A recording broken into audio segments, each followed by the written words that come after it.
حضرت آدم علیہ السلام کی نصیحتیں۔ پہلی نصیحت: ابلیس ہمارا خطرناک دشمن ہے، تم لوگ اس کو اپنا دشمن ہی سمجھو، اگر اس سے دوستی کرو گے تو دھوکہ کھاؤ گے۔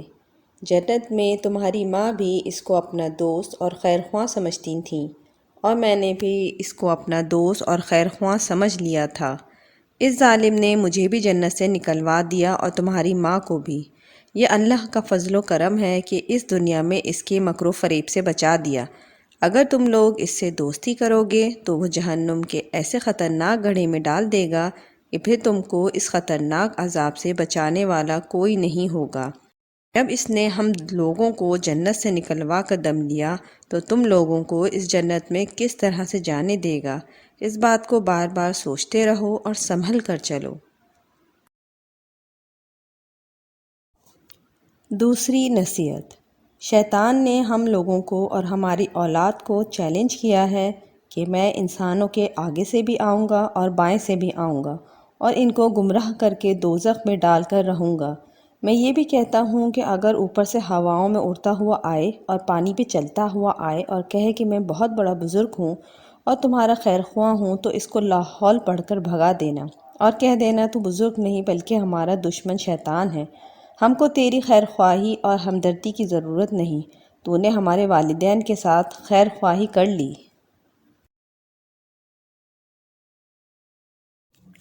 تیسری نصیحت: تم لوگ صرف ایک اللہ کو مان کر ان کے حکم کے مطابق صرف انہی کی عبادت کرتے رہنا۔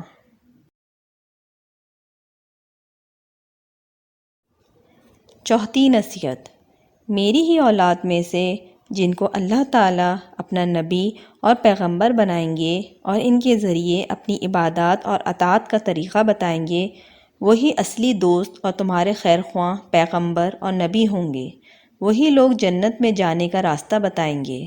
اگر تم لوگ ان کی تعلیم پر عمل کرو گے تو مرنے کے بعد اللہ تعالیٰ تم کو جنت میں داخل کریں گے۔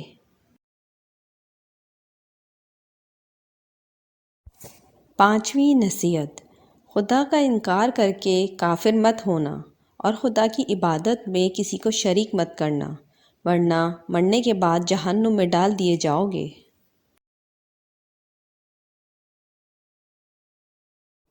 چھٹی نصیحت: اللہ تعالیٰ کی نافرمانی مت کرنا۔ ابلیس نے خدا کی نافرمانی کی تو اللہ تعالیٰ نے اس کو اپنے دربار سے نکال دیا، کیونکہ نافرمانی کر کے اس نے معافی نہیں مانگی اور نہ ہی توبہ کی، بلکہ تکبر اور غرور اختیار کیا۔